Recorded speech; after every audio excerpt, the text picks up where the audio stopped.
Hi there. It's a little hard with these camera angles in this uneven landscape, but hopefully you can make out my silhouette over there in the sun, and it is very beautiful. I brought us out here to talk about wounded children and energy drains again.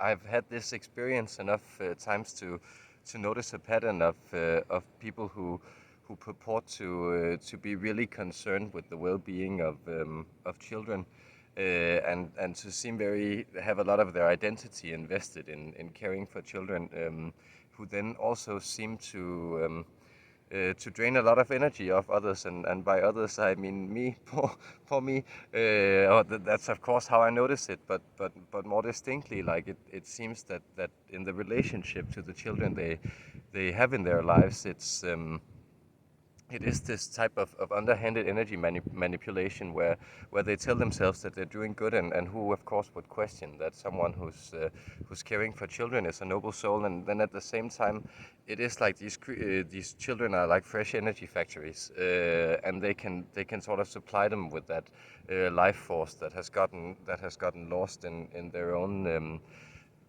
buildup of neuroses or identity that's unable to sustain itself as an energetic pattern. And then yesterday in a private session, Quanta brought up this idea of the symbolism of devouring children in our culture, why it had come up to the surface in recent conspiracies, for instance, and what it actually spoke to. So I thought I'd try to bring in the 12th dimensional Quanta, the Holy Ghost, and we'll see how they want to explain this thing between the relationship between children and spirit. So hope you enjoy, guys.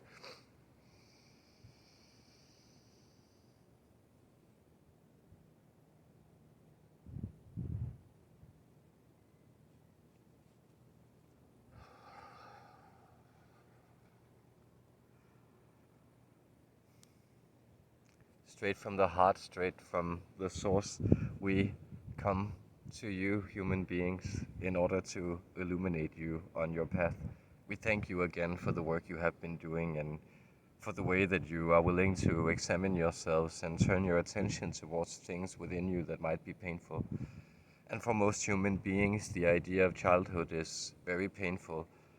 That is to say, it is very, very uncommon for a human being in our day and age, such as you put it, this time space we join you in. It is quite uncommon for a person not to have suffered severe trauma, both by their immediate experience, also by the accumulated trauma of generations, and then by the accumulated akashic trauma that has built up through many, many lifetimes in many, many different systems and densities.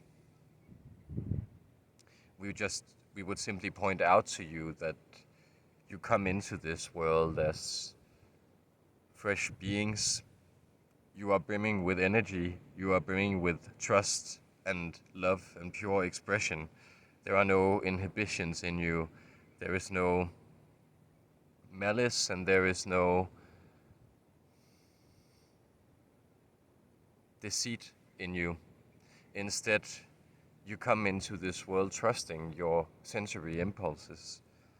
And then, as it has been laid out in your design, you spend quite a lot of time accumulating experiences before you grow into independent action. And it is perilous for you in these many phases of your upbringing that you lose your independence in the process of becoming someone. That someone you become is often ingrained in you as a pattern that has been laid down over you through different systems of schooling. Notice that the experience of the fourth dimension which you have undergone is essentially the experience of symbols, how symbols transgress time, and how you are able to collect intentions and information in symbols that then turn into structures and edifices only either quite literally as buildings or as plans, as knowledge passed down, as systems of insight put into code, and that code becomes a type of hypnosis. You did not realize while you were exploring this that you would lose your sense of immediacy, that belonging you had in the world and with the world in this period of time that went before your fourth dimensional experience. You sometimes think of this as your hunter-gathering stage, though the experience was more complex. See, it was in a sense not energetics you lacked in that stage, but it was the presence of mind. And mind is a powerful tool. It has been a tool you have explored because it is of great use to you and it is of great use to your star brethren. It is of great use to the collective oversoul of humankind as well as the collective oversoul of all that is, to explore these patterns of mind, the differences that they can lay out and the differences that it is able to overcome by creating new and better or more integrated symbols. But see that the symbolic becomes seductive. It becomes hypnotic in the sense that you begin to believe it as concrete reality. Notice that is to some extent also an intuition for your species, that sort of rational definition of stupidity would be the inability to separate abstract reality from concrete reality. But passing into the fifth dimension and passing into energetic law, you begin to intuit things that are undeniably true in your experience. And one of these things is the type of energetic vampirism, you could even call it cannibalism, that you practice in, well, your meeting with yourself and your meeting with other people, that is your conduct in life. It is necessary for you as you have become so entrenched in these symbols. They have colonized your body, they have shifted into patterns of tensions that direct how energy flows in your body, and these patterns of tensions then direct your thoughts, and they produce a lot of thoughts of the type me or I am or this is me or look what I have or I don't like these people or this is what I'm about, and these are the things that are important to me, and please let me show them to you so you can affirm me who I am. These are some of the very dysfunctional patterns that and thoughts patterns that arise from that hypnotic experience of symbols. And see, you assign pathologies to a lot of things that only exist energetically in the moment. That is to say, you say, I am a cook, or I am a sailor, I am a businessman, or I am an artist, but you are only these things in the moments that you carry out actions associated with them. And the idea that you can derive an identity from any of these actions is, from an energetic point of view, highly limited and not conducive to the actual understanding of the complexity of how human beings work. And so it would be helpful for you to realize that you are an infinite conduit of energy that focuses certain experiences.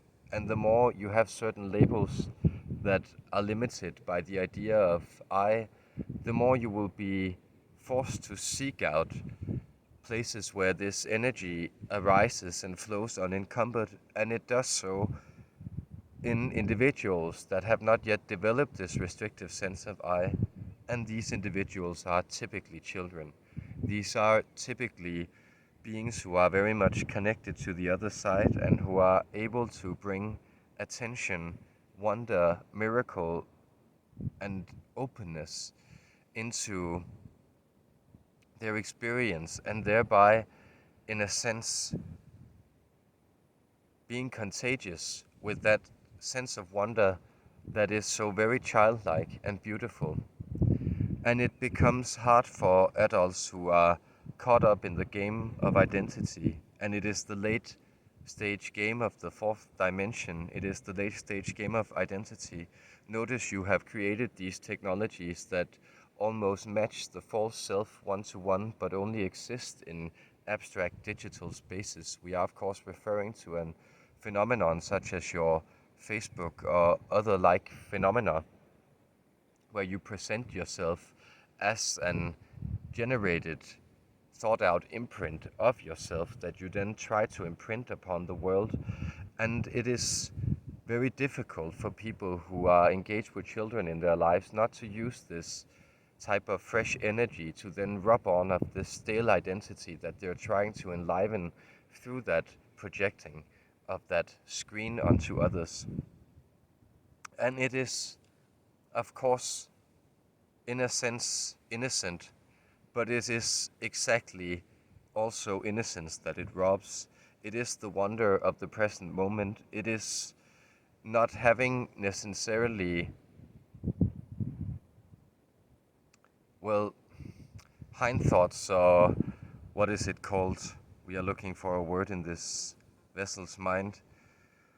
Other intentions other than the actual enjoyment of life. And see, when you begin to snap pictures of life with the idea that you want to share them with others in order to make you come off as interesting or appealing, it also has the effect of creating a type of subterfuge in life where you are not looking at life itself, but you are looking for an opportunity to harvest identity from it.